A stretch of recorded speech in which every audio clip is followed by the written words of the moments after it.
Bismillahirrahmanirrahim. Bismillahirrahmanirrahim. Assalamualaikum warahmatullahi wabarakatuh. Hadirin dan hadirat yang dirahmati Allah Subhanahu wa taala. Pada kesempatan kali ini kita akan bahas tentang amalan terbaik yang bisa memudahkan seorang masuk ke surga. Tentunya kita memahami bahwasanya kemampuan kita untuk beramal soleh terbatas, ya, dari sisi umur yang sangat terbatas, dari sisi kesehatan juga yang kadang sakit kadang sehat, ya. Kemudian dari sisi secara ekonomi juga, ya, tidak selalu stabil, ya. Demikian juga dari sisi semangat, iman naik turun, ya. Kadang semangat kadang futur, ya. Maka dengan kondisi kita yang seperti ini sangat perlu bagi kita untuk mengenal skala prioritas, mana yang lebih utama untuk kita amalkan agar kita mudah masuk surga. Karena tentunya tujuan kita semua adalah untuk bisa meraih level tertinggi di kehidupan kelak yang abadi di surga di akhirat kelak. Oleh karenanya seorang berusaha melakukan amal yang terbaik yang mungkin untuk dia lakukan.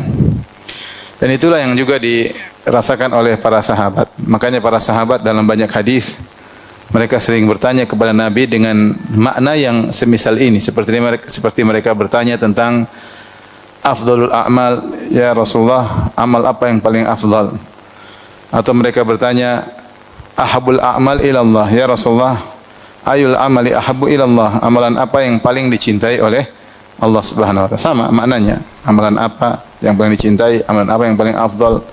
Juga mereka bertanya misalnya tentang afdalun nas, orang yang paling terbaik. Atau mereka bertanya tentang khairun nas, orang yang paling terbaik. Afdhalu ibadillah, hamba Allah yang paling terbaik. Ya. Pertanyaan ini semua menunjukkan mereka sadar bahwasanya mereka berusaha untuk melakukan yang terbaik yang bisa mereka lakukan, karena kemampuan mereka tidak mungkin bisa melakukan semua amalan. Semua orang, kita tidak mungkin melakukan semua amal soleh. Oleh karena kita hendaknya mengenali skala prioritas agar kita bisa beramal soleh yang terbaik. Taib. Lantas kalau begitu, apa amal soleh yang terbaik bagi seorang?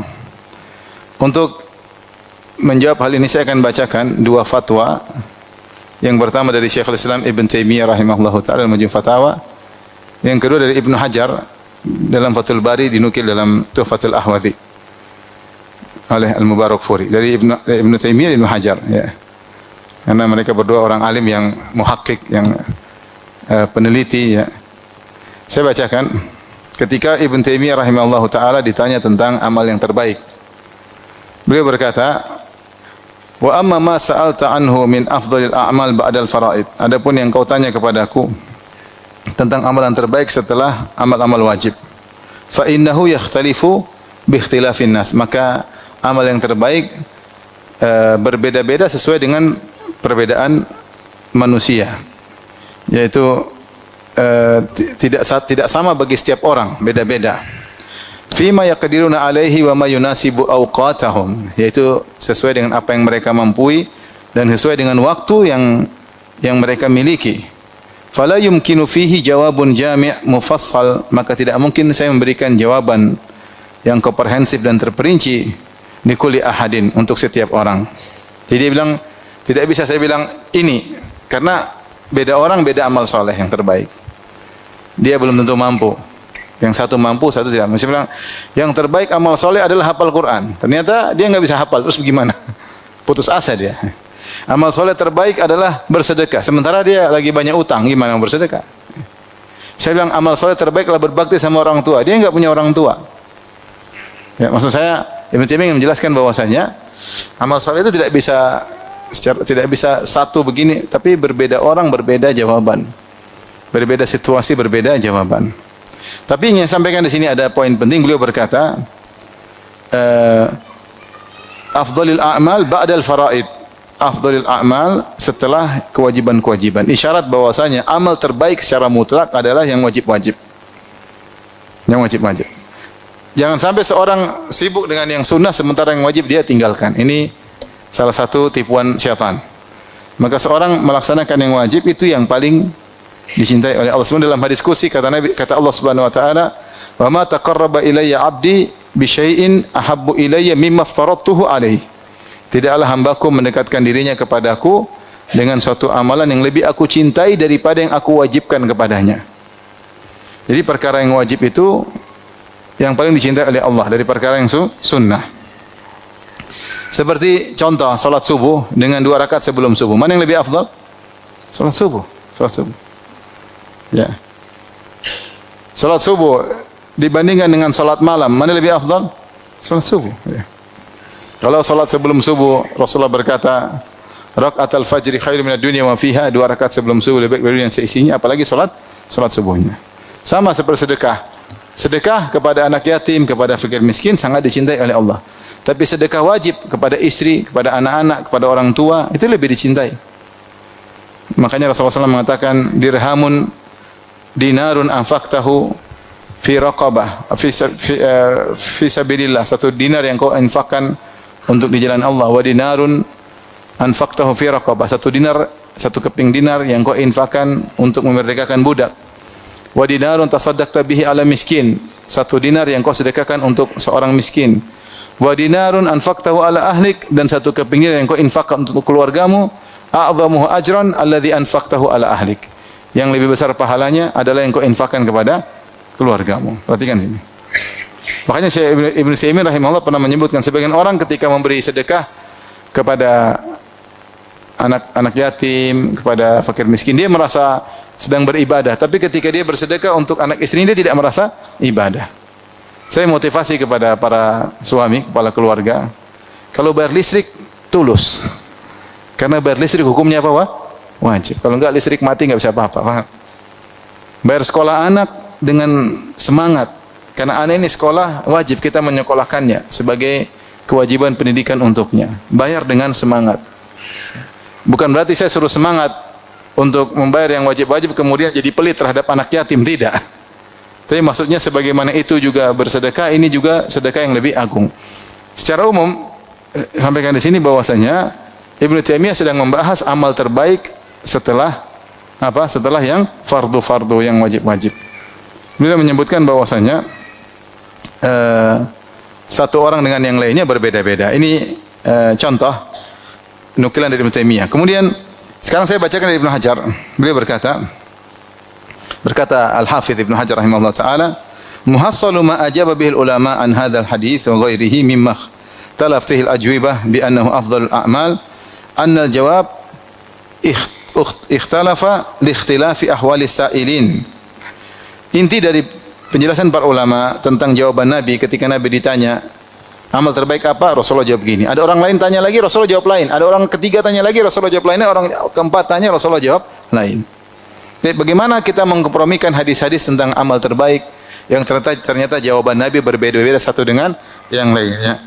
Maka beliau berkata, maka jawaban Nabi bervariasi li ikhtilafi ahwali sa'ilin, sesuai dengan variasi kondisi para penanya.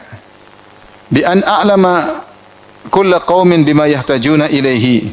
Misalnya Nabi menjelaskan tentang apa yang paling dibutuhkan oleh suatu kaum. Kaum ini lagi begini, maka yang dibutuhkan ini, maka Rasulullah arahkan ke situ. Au bima lahum fihi raghbah, atau orang ini punya semangat untuk beramal sesuatu yang lain kurang. Nah, tentu ketika dia beribadah dengan semangat, ini pahalanya lebih baik karena dia menjelaskan dengan apa? Dengan semangat ya. Maka Rasulullah arahkan kepada seorang yang semangat, diarahkan ke amal yang dia semangati. Au bima huwa la'iqun bihim, atau amalan yang pantas bagi mereka ya. Ini salah satu poin kenapa bisa berbeda-beda jawaban Nabi sallallahu alaihi wasallam. Dari sisi perbedaan para penanya ya. Makanya seperti ada seorang datang kepada Nabi, "Ya Rasulullah, dullani ala amalin idza amiltu dakhaltul jannah fala tukthir alayya." Ya Rasulullah, tunjukkanlah aku suatu amal jika aku kerjakan masuk surga, tapi jangan banyak-banyak. Kata Rasulullah sallallahu la taghdab, jangan marah, walakal jannah, kau masuk surga. Dia ulang lagi, kata Rasulullah, la taghdab, jangan marah. Seakan-akan orang ini mudah marah. Maka kalau orang lain nanya, Rasulullah mungkin jawabannya beda lagi. Jadi tergantung kondisi penanya, ya. Kemudian sisi lain yang membuat jawaban bisa berbeda adalah perbedaan waktu. Au kana ikhtilafu bi ikhtilafil awqat. Bisa jadi perbedaan jawaban Nabi karena perbedaan waktu. Bi an yakuna al-amalu fi dzalikal waqti afdhala minhu fi ghairihi. Misalnya amal tersebut di waktu itu lebih baik daripada di waktu yang lain. Contoh, faqad kana al-jihadu fi ibtida'il Islam afdhalul a'mal. Dulu jihad di awal Islam adalah amal yang terbaik. Li'annahu al-wasilah ila al-qiyam biha. Karena itulah wasilah untuk menegakkannya, wa tamakkun min adaiha. Karena dengan berjihad kita bisa beramal soleh dan bisa memungkinkan untuk melaksanakan amal soleh, ya. Kalau kita memiliki kekuasaan dan yang lainnya. Wa qad tadafarat an-nusus ala anna salata afdalu min as-sadaqah. Kemudian juga dalil banyak menunjukkan bahwasanya salat lebih afdal daripada sedekah. Wa ma'a dzalik fa fi waqti muwasatil muttarri takunu sadaqatu afdala.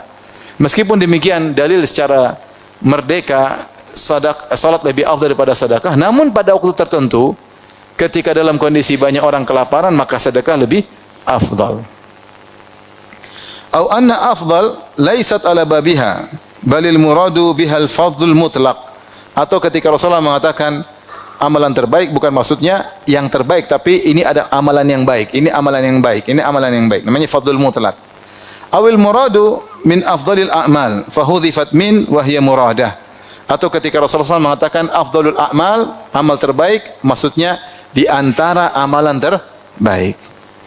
Ini kesimpulan jawaban dari Ibn Taimiyah dan Ibn Hajar rahimahullah ta'ala, bahwa ternyata Rasulullah SAW ketika ditanya tentang amalan terbaik, jawabannya bervariasi. Sebab variasi tersebut ada beberapa tinjauan. Pertama, tinjauan dari apa? Perbedaan kondisi yang bertanya. Kemudian tinjauan berikutnya, keinginan mereka untuk beramal juga beda-beda. Kemampuan mereka untuk beramal juga bisa berbeda-beda. Kemudian waktu, ya, juga bisa membuat waktu ini, bisa amal ini lebih baik daripada waktu yang lain. Di antaranya kondisi kaum ketika itu. Jadi banyak hal yang ditinjau sehingga jawaban Nabi berbeda-beda. Ini jawaban secara global.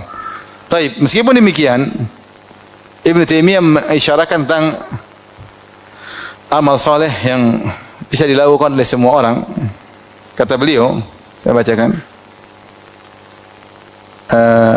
Lakin, setelah beliau menjelaskan tentang jawaban Nabi bervariasi, beda orang beda jawaban, beda orang beda amal soleh terbaik, kata beliau, lakin mimma huwa kal ijma' bainal ulama. Namun di antara amal soleh yang merupakan ijma' di kalangan para ulama, ya, anna mulazamata dzikrillah daiman huwa afdalu ma syaghala al-abda bihi nafsahu, atau ma syaghala al-abdu bihi nafsahu fil jumlah. Namun melazimi zikir kepada Allah Subhanahu wa taala, selalu berzikir kepada Allah, itu adalah amal terbaik yang seorang hamba menyibukkan dirinya secara global. Wa ala dzalika dalla haditsu Abi Hurairah, dan ini tunjukkan hadis Abu Hurairah yang diriwayatkan oleh Imam Muslim, di mana Rasulullah SAW pernah bersabda, sabaqal mufarridun, bahwasanya al-mufarridun telah ke depan mendahului. Jadi al-mufarridun yaitu maknanya ada dua, ada yang mengatakan al-mufarridun maksudnya mentafrid, maksudnya menspesialkan Allah. Mufarridun Allah, yaitu selalu menspesialkan Allah sehingga selalu menyebut-nyebut Allah Subhanahu wa taala. Atau al-mufarridun maknanya al-mumayyizun, orang-orang yang teristimewakan dari yang lainnya karena mereka sering ingat Allah Subhanahu wa taala, ya. Jadi Rasulullah mengatakan sabaqal mufarridun, al-mufarridun telah mendahului.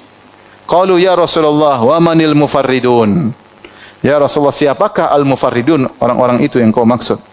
Qala, kata Rasulullah, adz-dzakiruna Allah katsira wadz-dzakirat, yaitu para lelaki yang banyak ingat Allah dan para wanita yang banyak mengingat Allah. Ini di antara dalil bahwasanya zikir adalah afdalul a'mal.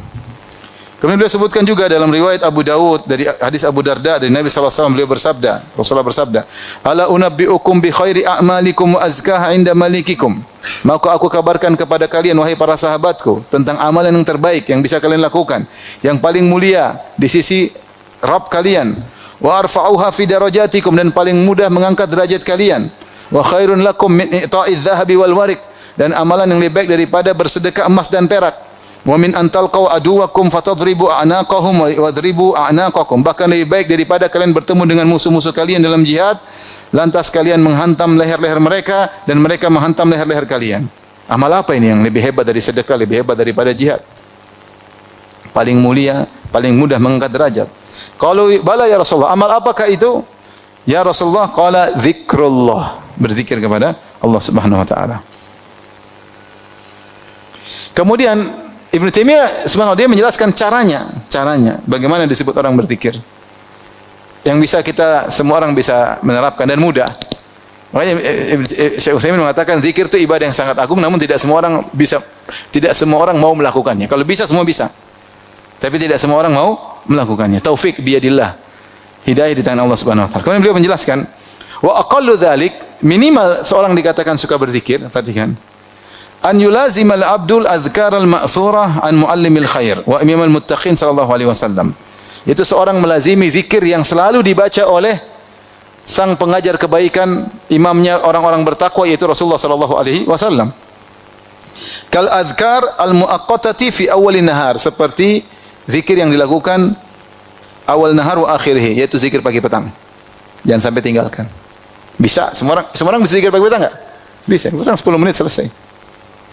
Bahkan sebagian bisa zikir sambil beraktivitas. Subhanallah wa bihamdi subhanallah sambil bisa beraktivitas. Ya, bisa. Sambil olahraga, sambil jalan, sambil ibu-ibu sambil masak. Tapi kalau sambil nonton Korea enggak bisa. Tapi kalau itu bisa. Bisa. Yang paling minimal zikir pagi petang. Kemudian apa? Wa inda akhdhil madja, ketika mau tidur. Semua orang bisa. Zikir mau tidur ada banyak. Kita tidak harus baca semuanya, paling tidak sebagian. Zikir mau tidur banyak. Tapi kalau kita mau baca semua lebih bagus, sehingga sebelum tidur ada ritual zikir sebelum tidur, doa-doa. Ya. Banyak doanya. Ya. Kemudian kata beliau, wa indal istiqadh minan manam, ketika bangun tidur jangan lupa. Wa adbari salawati wal azkar al muqayyadah, seperti juga setelah salat. Jangan lupa zikir setelah salat. Zikir pelan-pelan, enggak usah buru-buru. Agar kita tercatat sebagai lelaki yang banyak berzikir dan wanita yang banyak berzikir. Wal azkaril muqayyadati mithlu ma yuqalu indal akal wasyurb wal libas wal jima' wa dukhulil manzil. Dan zikir-zikir yang ditentukan waktunya. Ya, seperti ketika makan, ya ketika minum itu kita bismillah, kemudian bismillah bilang alhamdulillah. Ketika pakai baju, ketika berhubungan, ketika masuk rumah, wal masjid ketika masuk masjid, wal khala ketika masuk toilet, wal khuruj min dzalik ketika keluar toilet, wa indal matar ketika turun hujan, wal ra'ad ketika terdengar gemuruh, guntur, ila ghairi dzalik dan seterusnya. Orang yang suka perhatian ini semua dia adz-dzakiruna wa katsiran. Berarti dia orang yang banyak mengingat Allah, dia al-mufarridun. Ila ghairi dzalik dan zikir-zikir yang semisalnya, ya. Kemudian beliau berkata, "Tsumma mulazamatu dzikri mutlaqan afdaluhu la ilaha illallah." Dan paling sering hendaknya berzikir apa? La ilaha illallah. Ini zikir mutlak. Kita boleh baca subhanallah walhamdulillah wala ilaha illallah Allahu akbar wala haula wala quwata illa billah. Sering aja diulangi sambil dipahami maknanya. Yang paling afdal di antara semuanya la ilaha illallah. Kemudian beliau ingin ingatkan, zikir yang dimaksud bukan cuma zikir tadi yang kita sebutkan. Tapi ada makna yang lebih umum. Kata beliau, dan ini juga dijelaskan oleh Ibnu Hajar dalam Fathul Bari, beliau berkata, "Tsumma ya'lamu anna kullama takallama bihi al-lisanu wa tasawwarahu al-qalbu mimma yuqarribu ila Allah min ta'allumi ilmin wa ta'limihi wa amrin bil ma'ruf wa nahyin munkar fa huwa min dzikrillah." Kemudian hendaknya dia mengetahui semua yang diucapkan oleh seorang dengan lisannya, kemudian apa yang digambarkan oleh hatinya, semua perkara yang diucapkan atau yang dihayatin atau direnungkan dalam hatinya yang buat dia dekat kepada Allah, seperti belajar ilmu atau mengajarkannya, beramar ma'ruf, bernahi mungkar, maka ini semua zikrullah. Ini semua zikrullah. Mempelajari hukum fikih zikrullah, karena mendekatkan diri kepada Allah Subhanahu wa taala. Makanya Allah berfirman, "Fas'alu ahla dzikri in kuntum la ta'lamun." Tanyakanlah kepada ahlu zikir kalau kau tidak mengerti, maksudnya kepada ahli ilmu. Ahli zikir disebut ahli ilmu disebut ahli zikir. Seperti Allah berfirman, Ya ayyuhalladzina amanu idza nudiya lis-salati min yaumil jum'ati fas'au ila dzikrillahi wa dzarul bai'. Wahai orang beriman, jika telah dikumandangkan azan, maka bersegeralah menuju zikrullah, maksudnya khutbah. Khutbah apa? Jumat. Ya, karena khutbah Jumat isinya ilmu. Isinya ilmu. Jadi Ibnu Taimiyah ingin menyampaikan bahwasanya menuntut ilmu, mengajarkannya, beramar ma'ruf, bernahi mungkar, ya. Ini semua adalah zikir. Walihada man ishtaghala bi talabil ilmi nafi' ba'da ada'il fara'id. Oleh karenanya kata Ibnu Taimiyah, siapa yang sibuk menuntut ilmu yang bermanfaat setelah mengerjakan yang wajib-wajib faraid, au jalasa majlisan yatafaqahu, atau dia duduk suatu majelis untuk belajar, bertafaqquh, au yufaqihu, atau mengajarkan fihi al-fiqha alladhi sammahu Allah wa rasuluhu fiqhan, mengajarkan fikih ilmu yang Rasulullah dan Allah dan Rasulnya menamakannya sebagai fikih. Fahada aidan min afdali dzikrillah, maka ini termasuk zikir yang paling afdal, zikir yang paling afdal. Wa ala dzalika idza tadabbarat lam tajid bainal awwalin fi kalimatin fi afdhalil a'mal kabira ikhtilafin. Dengan demikian kalau idza tadabbarta, jika kau mengamati, lam tajid, kau tidak akan mendapati antara orang-orang terdahulu, ulama terdahulu tentang masalah afdhalul a'mal banyak perselisihan. Artinya mereka sepakat karena amal terbaik itu ya itu aja, terkadang tergantung kondisi dan situasi ya. Makanya dalam buku yang lain, kalau nggak salah Minhajus Sunnah Nabawiyah, beliau sebutkan para ulama khilaf mana afdhalul a'mal. Ada yang mengatakan jihad, ada yang mengatakan salat, ada yang mengatakan ilmu. Semuanya. Makanya hal itu tergantung kepada kondisi masing-masing orang. Tapi kalau ada orang kita bilang ilmu paling bagus, dalil tentang ilmu paling bagus, kita masukkan dia ke pondok, ternyata dia susah hafal. Ternyata dia nggak paham-paham. Ya udah, jangan suruh jadi ustadz. Nanti menyesatkan seperti ini. Ilmu nggak paham, kemudian suruh maju ceramah nggak bisa apa-apa, ya jangan. Ya udah, berarti dia cari ke yang lain yang dia mampu. Ternyata mungkin dia punya potensi di bidang yang lain, sudah. Ada orang kaya raya, punya duit, ya kita suruh dia, kamu bersedekah. Jangan kita bilang berhenti kerja Pak, nuntut ilmu lah. Nuntut ilmu terus dia nggak berdagang, nggak bisa bantu kaum muslimin. Salah, harusnya dia punya potensi untuk bersedekah, sudah bersedekah. Nuntut ilmu seadanya, bukan harus jadi ustaz. Jadi ustaz dia akhirnya berhentiin dagang akhirnya nggak ada duit, gimana bersedekah? Paham? Jadi kembali lagi, hal ini semua berbeda melihat situasi dan kondisi. Berikut ini saya akan menyampaikan beberapa amal soleh yang terbaik yang disebutkan dalam hadis-hadis ya. Tapi secara umum tadi saya sebutkan bahwasanya yang fardu lebih afdal daripada yang sunnah. Yang pertama, yang fardu lebih afdal dari sunnah. Sedekah wajib lebih afdal daripada sedekah sunnah. Makanya saya sering bilang kalau orang bayar zakat dengan semangat.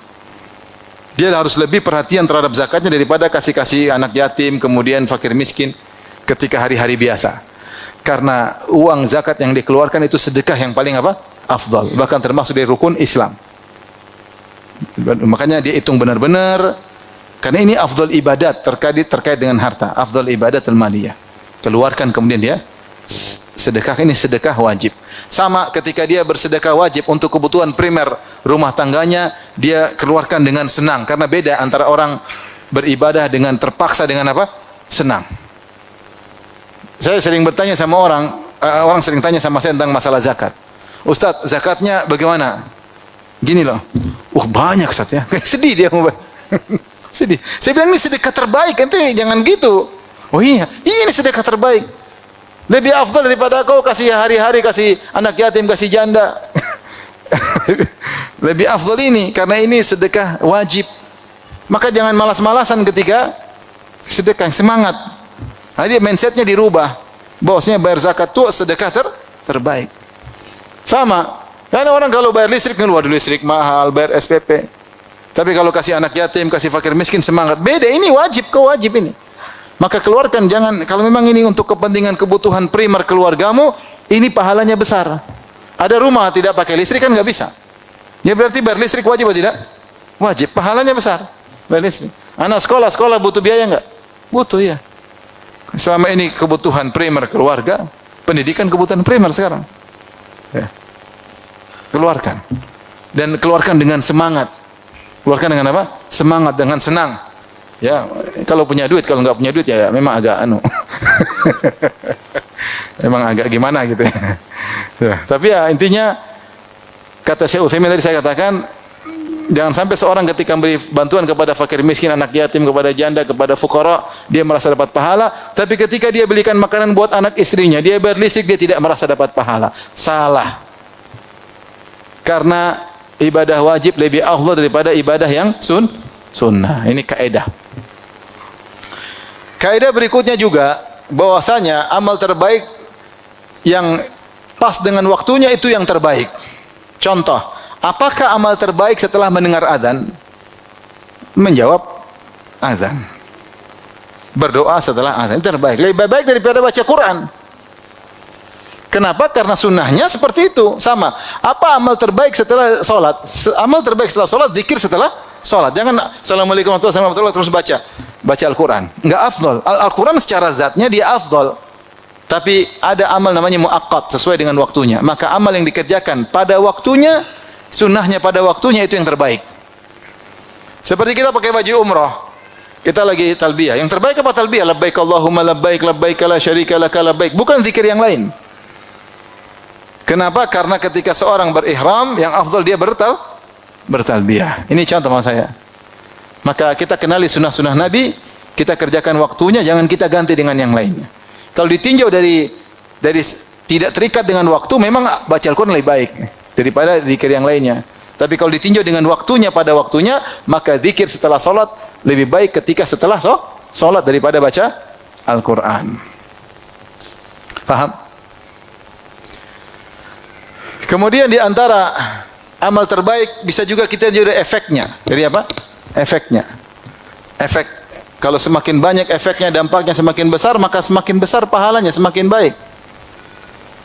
Contoh, Allah berfirman, "Falaqatahamal aqabah, wa ma adraka mal aqabah, fakku raqabah, aw it'amun fi yaumin dzi masghabah." Kenapa dia tidak melampaui al-aqabah, yaitu halangan agar dia bisa masuk surga? Ya. Apa cara melampauinya? Di antaranya kata Allah, fakku raqabah, memerdekakan budak, au it'amun fi yaumin dzi masghabah, atau dia memberi makan kepada fakir miskin di hari kelaparan. Di hari kelaparan. Memberi makan kepada fakir miskin pada hari-hari biasa amal yang baik. Tetapi lebih baik lagi ketika di hari musim apa? Kelaparan. Karena kebutuhannya mendesak. Kebutuhannya mendesak. Kemudian kata Allah, au miskinan au yatiman dza maqrabah au miskinan dza matrabah. Demikian juga kau beri makan kepada fakir miskin dza matrabah, miskin yang tidak punya apa-apa kecuali cuma tanah. Makanya dikatakan miskinan dza matrabah, si miskin yang tidak punya kecuali hanya tanah, itu sangat miskin. Maka sedekahi, efeknya luar biasa. Di antara amal yang menjadi bagus atau menjadi hebat karena efeknya luar biasa seperti sedekah jariah.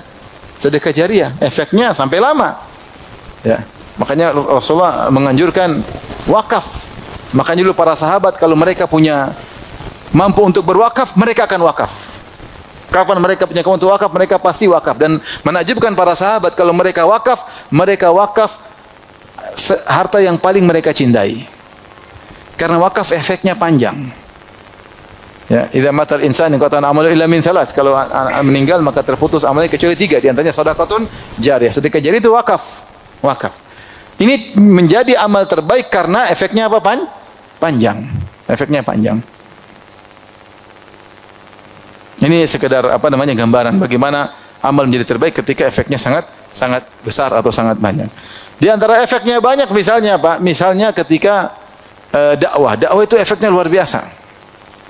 Dengan dakwah, tadinya orang menyampaikan ilmu, majelis ilmu, tadinya orang tidak kenal sunnah, tadinya orang syirik jadi tauhid, tadinya orang bid'ah jadi sunnah, tadinya orang pelaku maksiat kemudian menjadi taat, kemudian berkembang dakwah, ilmu semakin tersebar ya. Makanya Allah berfirman, "Wa man ahsanu qaulan mimman da'a ila Allah." Amalan perkataan siapa yang lebih indah daripada perkataan orang yang berdakwah di jalan Allah. Ini perkataan terindah. Karena efeknya luar biasa. Kita bisa alhamdulillah lihat sunnah tersebar, banyak sekolah sunnah, banyak. Kenapa? Karena dakwah. Ustaz-ustaz kita dulu berdakwah ke sana kemari, berdakwah ke sana kemari dengan berbagai macam tantangan. Akhirnya sunnah tersebar. Sunnah tersebar. Sekarang di mana orang sudah berjilbab syar'i, bahkan ada yang banyak yang bercadar, banyak yang sudah orang ngerti tentang hal-hal yang haram, banyak meninggalkan riba, banyak menjauhi zina, banyak. Dari mana? Dari dakwah. Dakwah efeknya luar biasa, makanya Allah pilihkan kerjaan dakwah bagi orang-orang terbaik, bagi para nabi dan para rasul dan para sahabat. Makanya Allah berfirman, "Wa man ahsanu qawlan mimman da'a ila Allah." Perkataan siapa yang lebih indah daripada orang menyeru kepada jalan Allah Subhanahu wa taala. Baik. Ini sekedar gambaran tentang kisi-kisi amal menjadi terbaik. Tapi berikut ini mungkin beberapa perincian amalan terbaik. Yang pertama datang dalam hadis. Rasulullah SAW bersabda tentang amalan terbaik itu amalan yang sedikit namun berkesinambungan. Kata Nabi SAW, "Ya ayuhan nas, khudhu min al-a'mali ma tutiqun." Wahai manusia sekalian, lakukanlah amal yang kalian mampu. Fa inna Allah la yamallu hatta tamallu. Allah tidak bosan sampai kalian yang bosan. Wa inna ahabbal a'mali ila Allah ma dama wa in qalla. Sungguhnya amalan yang paling dicintai oleh Allah adalah yang paling berkesinambungan meskipun apa? Sedikit. Ini kaidah yang berkesinambungan meskipun sedikit lebih baik daripada banyak-banyak cuma sekali-sekali. Rasulullah SAW pernah melihat seorang sahabiat punya tali di masjid. Dia kalau sholat, dia kalau capek dia berpegangan dengan tali. Kata Rasulullah, putuskan tali ini. Alaikum minal amali ma tutiqun, lakukan amalan yang kalian mampu. Jangan dipaksa-paksa. Jangan dipaksa-paksa. Seorang mendatangi suatu amal dengan semangat, meskipun sedikit lebih baik daripada dia berbanyak-banyak tapi dengan kondisi terpaksa. Biasanya kalau kondisi terpaksa tidak bisa berkesinambungan.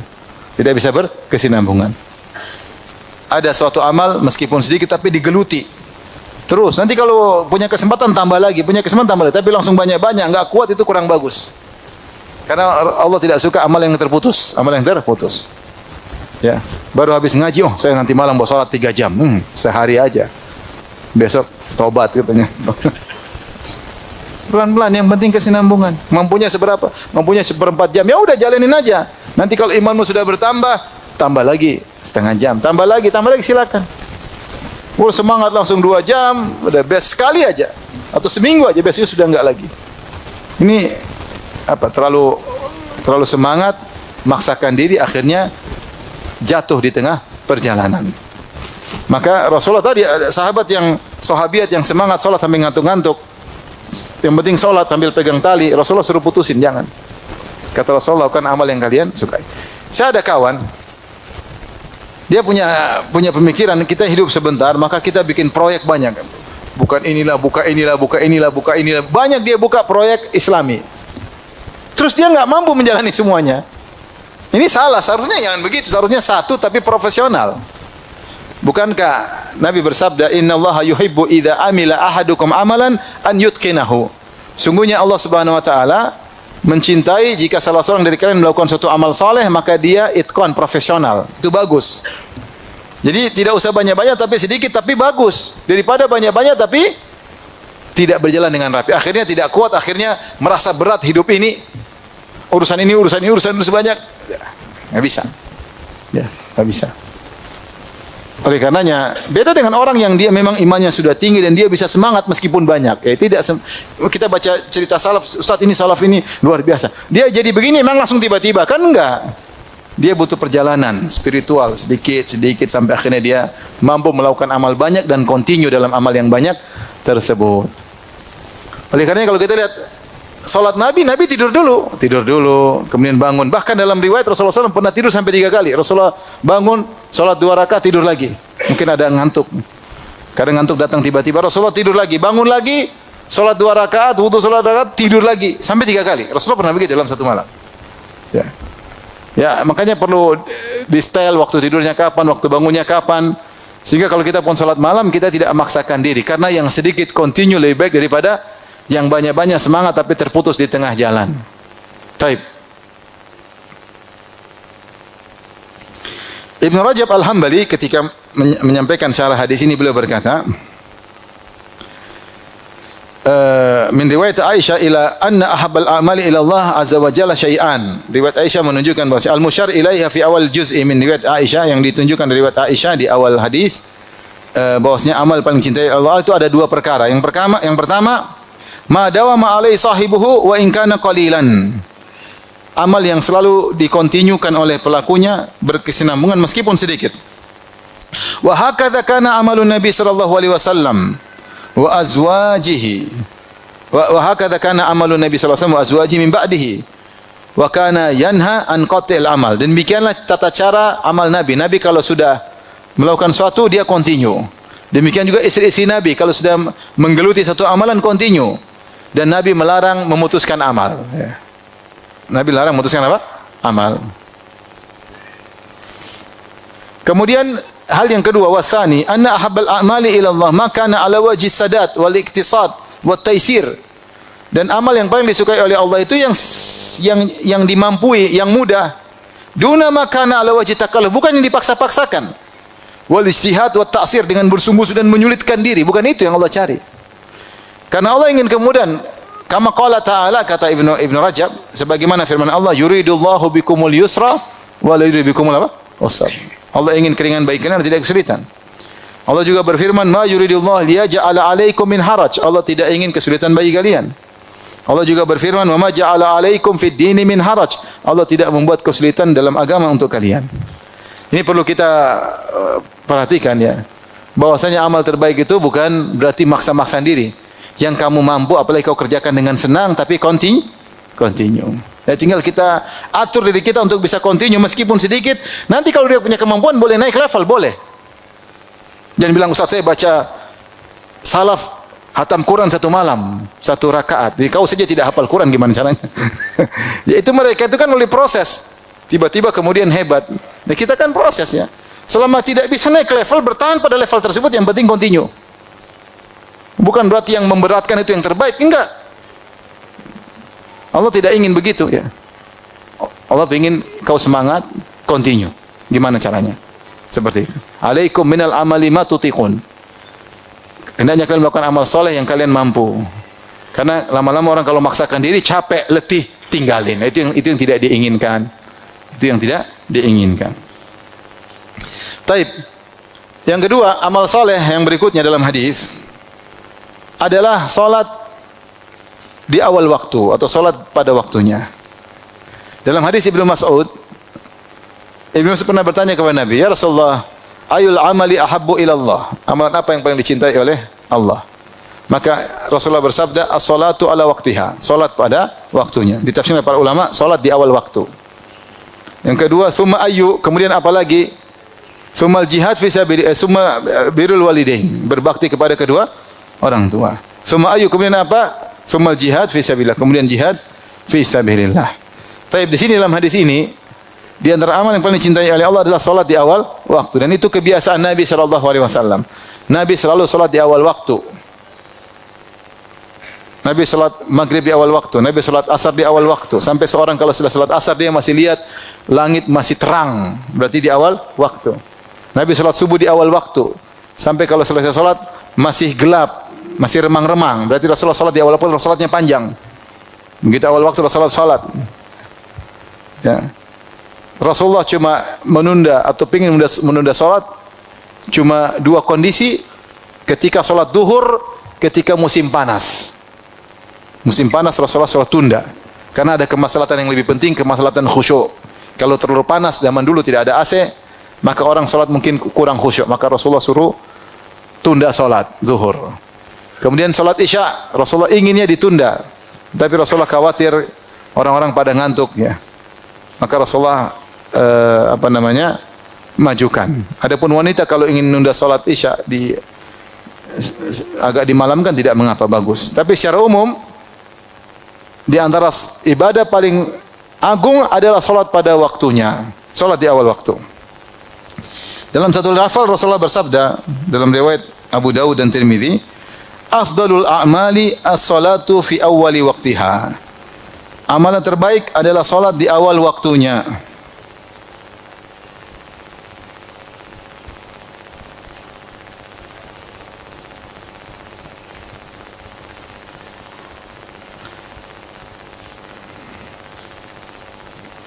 Dalam hadis yang lain, hadis Abu Darda, Rasulullah bersabda, "Khamsun man ja'a bihinna ma'imanin dakhalal jannah." 5 perkara. Siapa yang melakukannya disertai iman maka masuk surga. Yang pertama, man hafaza ala salawatil khamsi ala wudu'ihinna wa ruku'ihinna wa sujudihinna wa mawaqitihinna. Orang yang salat 5 waktu dengan menjaga wudunya, rukuknya diperhatikan, sujudnya diperhatikan dan waktu-waktunya diperhatikan. Yaitu salat di waktu yang awal ya. Oleh karenanya di antara bentuk kecintaan kita kepada Allah dan cinta kita kepada salat, kita berusaha salat di awal waktu. Makanya ketika Rasulullah SAW menyebutkan tentang 7 golongan yang Allah naungi pada hari kiamat kelak, di antaranya rajulun qalbuhu mu'allaqun bil masajid, seorang yang hatinya rindu ke masjid. Sampai Rasulullah gambarkan seakan-akan jantungnya dia cantol di masjid. Padahal dia fisiknya di luar. Kenapa? Karena dia rindu, ingin segera balik ke masjid. Dia aktivitas di luar, tapi hatinya di masjid. Dia rindu kapan waktunya panggilan untuk beribadah kepada Allah Subhanahu wa taala. Maka seorang berusaha memperhatikan awal waktu. Bersolat di awal waktu. Terutama ibu-ibu ini yang sering-sering dunda-dunda. Kalau bapak-bapak kan mungkin terikat di masjid awal waktu, tapi ibu-ibu nanti salat duhur jam berapa? 2:30. Salat asar jam berapa? 5:30. Salat maghrib menjelang adzan isya. Salat isya, oke lah sebelum tidur, oke kalau salat isya. Salat subuh hampir terbit matahari. Ibu-ibu ini yang ujiannya agak berat. Kalau laki-laki terikat dengan masjid, ibu-ibu ujian lebih berat. Oleh karenanya, ingat hadis ini bahwasanya di antara amalan terbaik adalah salat di awal waktu. Ada nilai plus daripada sekedar salat saja di awal waktu, karena Rasulullah mengatakan salat di awal waktu. Tapi di antara amal terbaik sebagaimana tadi sudah disebutkan hadis Mas'ud, setelah as-salatu ala waqtiha, terus amal-amal yang terbaik kata Nabi birrul walidain, berbakti kepada kedua orang tua. Ya, ini cara mudah masuk surga. Bahkan lebih afdal daripada jihad fi sabilillah. Ketika ada seorang datang minta izin, kata Nabi sallallahu alaihi wasallam, "Ahayyun walidak?" Apakah kedua orang tua masih hidup? Kau ingin jihad? Kata dia, "Masih ya Rasulullah." Kata Rasulullah sallallahu alaihi wasallam, "Fa fihima fajahid." Maka berjihadlah dengan kedua orang tuamu, yaitu berjuanglah untuk berbakti kepada orang tuamu. Butuh pengorbanan. Sebagaimana jihad mengorbankan harta, tenaga, fisik, maka berbakti pada orang tua juga adalah lebih afdal daripada jihad dan butuh pengorbanan, sabar. Siapa yang masih punya orang tua, kesempatan bagi dia untuk meraih level surga yang tertinggi. Ya. Makanya dalam hadis Rasulullah SAW mengatakan, "Ragima anf", merugi dan merugi dan merugi. Man adraka walidayhi aw ahadahuma indal kibar thumma lam yadkhulil jannah. Merugi seorang yang masih sempat bertemu dengan kedua orang tuanya di masa tua, salah satu atau keduanya, kemudian tidak bisa masuk surga. Ini sangat merugi. Kenapa? Kesempatan masuk surga terbuka lebar namun dia tidak manfaatkan. Jadi orang yang masih punya orang tua, udahlah fokus sama orang tuanya. Fokus sama orang tuanya. Lebih afdal daripada ibadah-ibadah yang lain. Sedangkan orang tua sabar, ngobrol sama orang tua, telepon orang tua, kunjungi orang tua, kenali kebutuhannya, apa yang dia butuhkan. Jangan sampai dia minta, kalau kita punya apa yang dia butuhkan kita kasihkan. Bagi yang masih punya orang tua.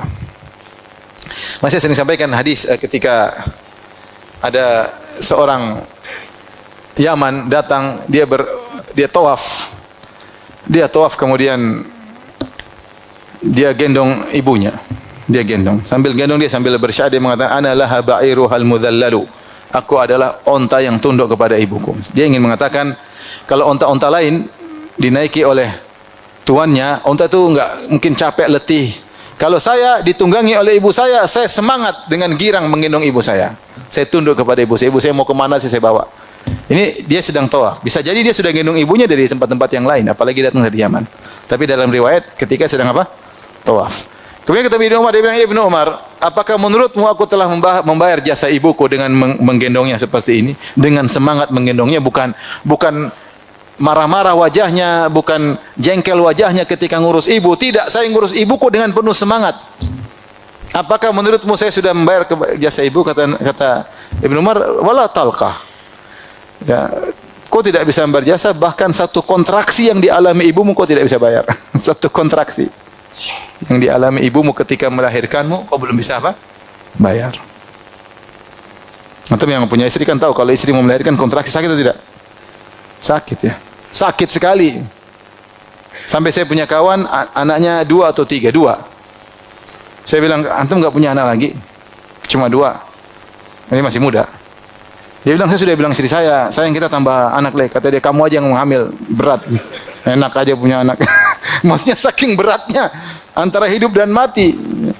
Itu orang sudah gendong ibunya. Dia bilang, saya sudah bayar jasa. Jangankan jasa semuanya. Kontraksi yang dialami oleh ibumu 1 kali aja kau tidak bisa bayar. Sakitnya kayak apa? Dalam rangka untuk menyelamatkanmu agar kau bisa muncul di atas muka bumi ini. Kemudian setelah muncul bikin masalah. Jadi siapa yang punya kesempatan masih punya orang tua, gunakan kesempatan tersebut sebelum hilang kesempatan tersebut. Ya.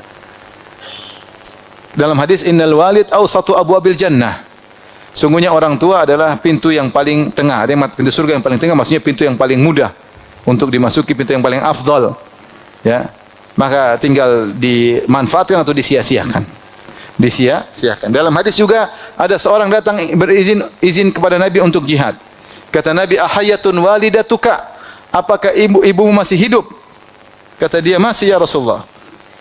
Maka Rasulullah suruh dia jangan jihad. Kata Rasulullah SAW, ilzam rijlaiha fathammal jannah. Lazimilah kedua kaki ibumu, disitulah surgamu.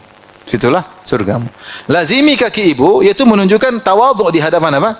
Ibu. Tawadhu di hadapan ibu, di hadapan orang tua. Ya, jadi kalau kita senyum pada orang tua dapat pahala, kita menyenangati orang tua dapat pahala, kita nurut sama orang tua dapat pahala, merendahkan saudara pada orang tua pahala.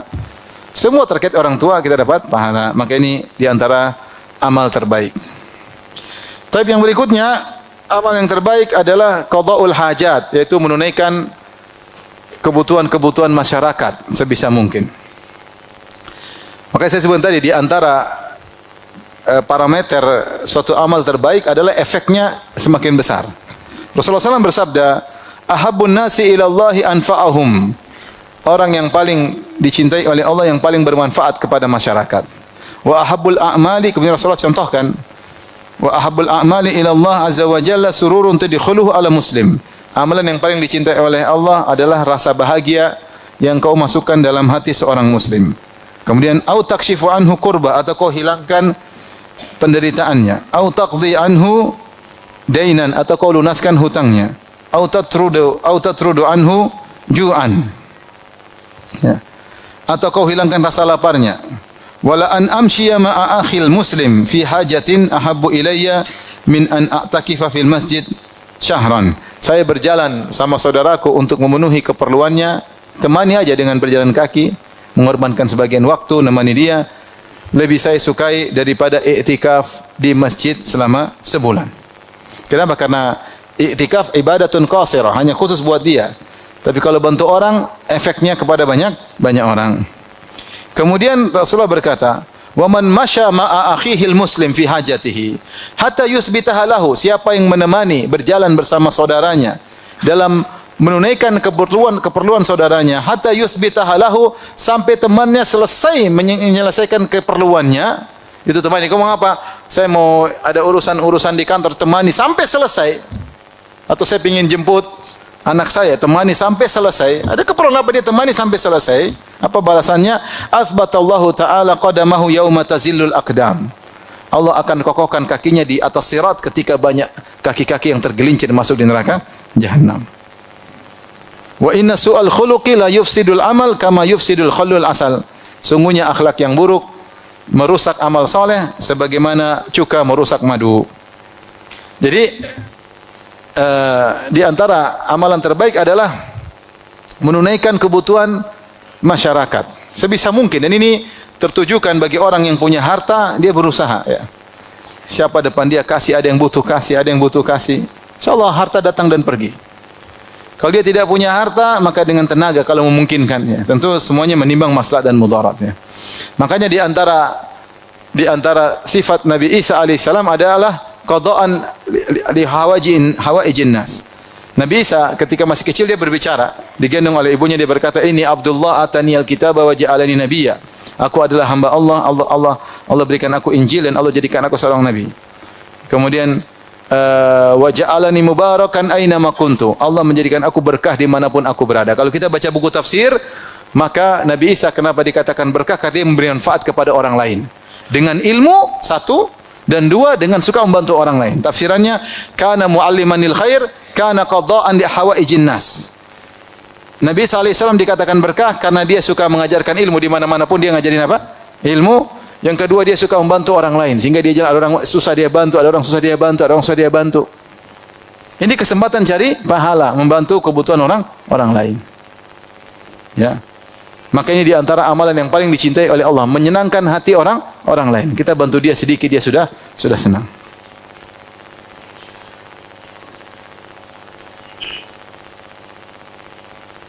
Sampai yang mungkin sederhana, Rasulullah pernah bersabda, "Afdhal a'mali an tudkhila ala akhihi al-mu'min sururan aw taqdi anhu dainan aw tut'imahu khubzan." Sederhana. Di antara amal yang paling dicintai oleh Allah adalah kau masukkan rasa senang dalam hati saudaramu, atau kau lunaskan hutangnya, atau engkau beri makan sepotong roti kepadanya. Terkadang orang hanya butuh apa? Roti, lapar. Kau punya roti, kasih. Yang paling bahagia kalau dilunasin hutang, itu paling bahagia memang. Dilunasi hutangnya. Subhanallah. Saya selalu cerita, saya punya kawan di Madinah. Masya Allah. Saya pinjam uang sama dia. Dia lagi enggak ada. Dia bilang, saya lagi safar Firanda, tapi kau nanti ke Masjid Nabawi, nanti ada, saya titip amanah ke kawan, masukkan ke suatu. Terus saya ketemu temannya, kata dia, ini ya Firanda, ada amanah dari fulan. Saya pinjam itu kalau nggak salah 4.000 real. 4.000 real itu banyak zaman dulu ya. Apalagi mahasiswa. Kita mahasiswa cuma gaji 800 sekian. Jadi 4.000 itu berapa gaji? 4 bulan. Saya bilang nanti saya bayar, nanti bulan Ramadan. Ramadan biasanya ada zakat bagi bagi yang punya utang. Subhanallah, pas Ramadan, saya kebetulan punya uang, saya langsung telepon. Assalamualaikum fulan. Oh, Firanda gimana? Ya akhi, dia orang Arab tuh kalau ngomong enggak ada apa namanya, banyak doanya. Saya mau bayar utang. Ya akhi, saya bayar utang, dia matikan HP. Dulu belum ada WA, belum ada, cuma ada telepon biasa. Dia matikan HP. Saya telepon lagi, dia matikan lagi. Saya telepon lagi, dia matikan lagi. Ini mau dibayar utang, matiin terus. Akhirnya tiba-tiba ada SMS datang. SMS datang mengatakan, ya Firanda, ya akhi, saudaraku, di antara amalan terbaik yang dicintai Allah, memasukkan rasa senang dalam hati saudaranya. Kira-kira antum apa dia ngomong? Dia apa? Kira-kira menurut antum dia mau ngomong apa setelah itu? Saya lunaskan hutangmu, gitu kan? Gitu kan? Itu suudzon namanya. Dia bilang, di antara amalan yang paling cintai Allah, memberi rasa senang kepada saudara, dan itu hadiah dariku, kalau kau terima, kau menyenangkan aku. Subhanallah. Saya juga kaget. Jadi dia ngomongnya begitu. Jadi bukan saya lunasi biar kau senang, enggak. Tapi dia malah, kau menyenangkan saya, itu hadiah dari saya. Kalau kau terima hadiah dariku, sungguhnya kau telah menyenangkan apa? Aku. Subhanallah. Habis itu saya enggak berani lagi menyembung sama dia. Jadi, subhanallah ya. Makanya Rasulullah berikan contoh, di antara kebahagiaan menghilangkan penderitaan, di antaranya menghilangkan rasa lapar, di antaranya dilunasi hutang, itu paling bahagia kalau punya hutang terus lunas, itu bahagia. Jadi bagaimana pahala yang tidak besar kau memasukkan rasa bahagia kepada saudaramu. Selain perkara sederhana, wal kalimatu thayyibatu shadaqah, kata-kata yang indah, enak, kadang ada candaan sedikit bikin orang senang, berpahala. Berpahala. Oleh karenanya, kalau orang punya diberi kelebihan harta dan dia bisa menghilangkan kebutuhan-kebutuhan masyarakat, menunaikan kebutuhan masyarakat, itu bagus ya. Dia beribadah dengan apa? Dengan hartanya. Ya, dengan hartanya bantu sini, bantu, terutama karib kerabatnya dia bantu supaya dapat pahala lebih besar. Makanya Rasulullah SAW, Allah berfirman tadi, falaqatahamal aqabah wa ma adraka mal aqabah fakku raqabah au it'amun fi yaumin dhi masghabah yatiman dha maqrabah, atau kau bantu anak yatim punya hubungan kerabat dengan engkau. Membantu anak yatim secara umum berpahala, apalagi anak yatim yang punya hubungan apa? Kerabatan. Taib, kemudian amal yang diantara terbaik adalah zikir. Tadi sudah kita sebutin dalil-dalilnya. Ya. Zikir ini amalan yang sangat sederhana. Dalam hadis Rasulullah berkata, dari hadis Muadz bin Jabal, ahabbul a'mali ila Allah an tamuta wa lisanuka ratbun min dzikrillah. Di antara amalan yang paling dicintai oleh Allah adalah engkau meninggal dalam kondisi lisanmu berzikir kepada Allah. Lisanmu basah berzikir kepada Allah. Ini enggak mungkin orang seperti ini kecuali dia memang suka berzikir. Astaghfirullah, astaghfirullah, subhanallah. Jadi ada sedikit kejadian dia langsung ingat Allah, ya Allah, astaghfirullah. Selalu. Makanya di antara dalil yang menakjubkan ketika ada seorang keluar dari melewati Nabi dan para sahabatnya, Rasulullah mengatakan, "Yatlu alaikumul an rajulun min ahlil jannah." Akan keluar sekarang seorang lagi penghuni surga. Tiba-tiba orang itu keluar. Besoknya Rasulullah bilang, akan muncul sekarang seorang lagi. Ternyata orang itu juga. Hari ketiga kata Rasulullah, akan muncul sekarang penghuni surga. Ternyata orang itu juga. Akhirnya Abdullah bin Amr bin Al-As penasaran. Kemudian dia pura-pura menginap. Dia mengatakan ke orang tersebut, saya ada masalah sama bapak saya. Bolehkah saya nginap di rumahmu? Kata dia, boleh. Kenapa? Kalau kau tidak bisa, nah, boleh silakan. Karena dia ingin tahu amal apa orang ini kok disampaikan oleh Nabi 3 hari berturut-turut masuk apa? Surga. Ternyata tidur hari pertama malam dia juga tidak bangun malam. Ternyata ciri penghuni surga tidak bangun malam. Sama dong. Siang ternyata tidak puasa sunnah. Oh sama juga dong. Setelah 3 hari kata Abdullah bin Amr bin Al-As, saya tidak menemukan satu yang spesial. Hanya saja kalau dia terjaga di malam hari dia berzikir kepada Allah. Itu yang menakjubkan. Ada poin ini. Kalau dia terjaga di malam hari dia langsung berzikir sama Allah. Subhanallah, akbar, subhanallah. Begitu bangun langsung ingat sama Allah. Berarti hatinya terbiasa ingat Allah, lisannya terbiasa berzikir kepada Allah. Sampai akhirnya setelah itu dia tanya, saya cuma ini aja sandiwara, ternyata saya tidak ada masalah ayah saya. Cuma Rasulullah bilang begini. Sebenarnya amalan apa yang kau miliki? Kata dia, ma huwa illa ma ra'ait. Tidak ada amal kecuali yang kau lihat. Falamma walaitu, kata tatkala Abdullah bin Amr pergi, dia panggil Nadani, sini. Saya punya amal ada, yaitu saya tidak pernah hasad sama orang atas nikmat yang Allah berikan kepadanya. Yang kedua, saya tidak pernah punya niat jahat sama orang. Tidak punya niat jahat jengkel sama orang, tidak ada. Itu yang susah kita kerjakan. Tapi intinya di antara amal yang zahir yang dilihat atau didengar oleh Abdullah bin Amr bin Al-As, ini orang kalau terjaga langsung ingat siapa? Allah. Nah, orang kalau sering ingat Allah, dia mudah meninggal dalam kondisi berzikir kepada Allah. Ini antara amalan terbaik. Maka seorang berusaha membasahi lisannya dengan zikir kepada Allah Subhanahu wa taala. Ini amalan yang sangat mudah. Subhanallah, alhamdulillah, wala ilaha illallah akbar, atau baca Al-Qur'an. Maka kurangi kita zikirnya nyebutin tentang dunia melulu ya. Ada waktunya, tapi kalau waktu kita lagi sendirian kita banyak berzikir. Ya.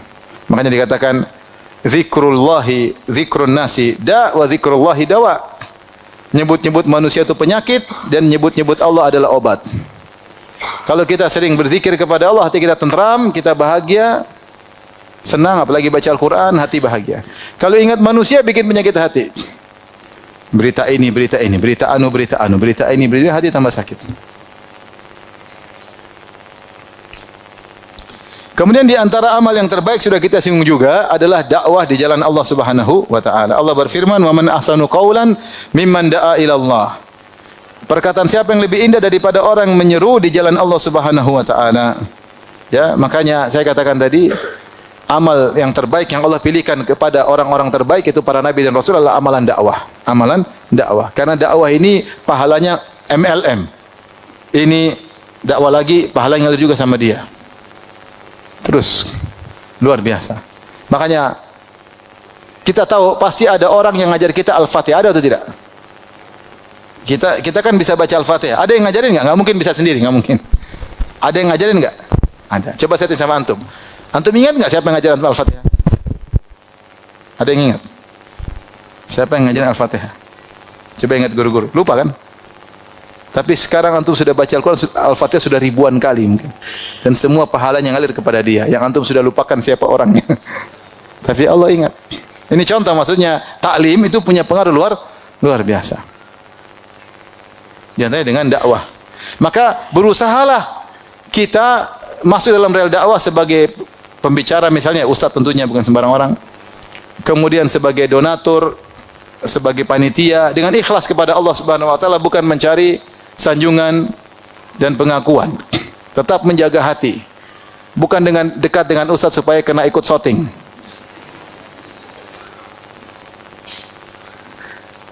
Itu berat. Berat. Biar orang tahu saya dekat dengan ustaz. Bahaya itu hati. Ya. Biasa-biasa aja. Ya. Biasa-biasa aja. Intinya berusaha dalam real dakwah. Bahkan sebagian ulama mengatakan, Allah berfirman dalam Al-Quran, "Mathalul ladzina yunfiquna amwalahum fi sabilillah kamathali habbatin ambatat sab'a sanabila fi kulli sumbulatin mi'atu habbah wallahu yudha'ifu liman yasha' wallahu wasi'un alim." Allah berfirman, perumpamaan orang yang menginfakkan hartanya di jalan Allah seperti biji yang ditanam kemudian menumbuhkan 7 bulir, setiap bulir 100. Jadi satu jadi berapa? 700. Allah melipat gandakan siapa yang Allah kehendaki dan Allah Maha luas. Aturan dalam sedekah, dalam amal soleh, man ja'a bil hasanati falau asyru amsalihha. Siapa yang melakukan kebaikan, satu kebaikan pahalanya 10 kali lipat. Tidak ada setiap kebaikan minimal pahalanya 10 kali lipat. Minimal pahalanya 10 kali lipat. Ini secara umum. Tapi kalau infak fisabilillah, pahalanya minimal 700 kali lipat. Minimal 700 kali lipat. Dan di antara fisabilillah adalah jihad bil lisan, jihad bis sinan. Jihad dengan pedang dan jihad dengan lisan. Maka jangan pelit-pelit untuk dakwah. Sebarkan ilmu. Ya, sebarkan ilmu, insyaallah pahalanya besar, ya. Dengan kita lihat manfaatnya sekarang dengan sabarnya ustaz-ustaz kita dulu, ya, sekarang sunnah di mana-mana, alhamdulillah. Masjid ramai, pengajian di mana-mana. Ya, pengajian di mana. Dahulu kita tahu masjid kosong, orang enggak ada, maksudnya pengajian hampir enggak ada. Pengajian pun cuma sekali-sekali, misalnya kalau hari-hari besar aja. Tapi pengajian rutin, ngaji ilmu setelah sunnah tersebar. Iya atau tidak? Iya. Sebagian ada yang ngaji rame terus masuk ke politik, udah pengajiannya buyar, enggak ada lagi. Terus siapa yang membimbing masyarakat? Ya silakan aja, masing-masing punya istihad. Tapi mas saya dengan dakwah akhirnya di mana-mana tersebar. Bahkan di kantor-kantor kita, kalau dulu ke kantor mana masjid sepi, sekarang kantor masjid full. Kantor-kantor orang sudah kenal ngaji secara umum, ya. Maka dakwah itu sangat penting dan pahalanya besar. Kemudian yang terakhir, di antara amal terbaik adalah amalan hati, al-iman billah. Dalam hadis Rasulullah SAW bersabda, ahabul a'mali ilallah imanun billah, thumma silaturrahim. Amal yang paling dicintai oleh Allah, iman kepada Allah, kemudian menyambung silaturahmi. Dalam hadis yang lain, Rasulullah bersabda, afdalul amal imanun billah wa jihadun fi sabilillah.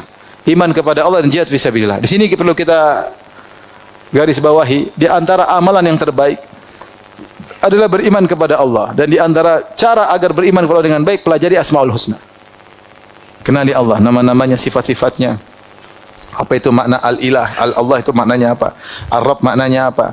Ar-Rahim, Al-Halim, Al-Ghafur, At-Tawwab, Al-Muqit, ya, banyak nama-nama Allah yang mungkin kita belum tahu maknanya. Al-Bar. Nah, dengan belajar nama-nama Allah kita semakin beriman. Belajari rukun iman, pelajari iman kepada Allah, iman kepada malaikat, kan semua terkait dengan iman kepada Allah, iman kepada hari akhirat. Ini butuh belajar, Jadi tidak semua amal itu dalam bentuk amalan fisik. Ada amalan hati yang lebih afdal dari amalan fisik.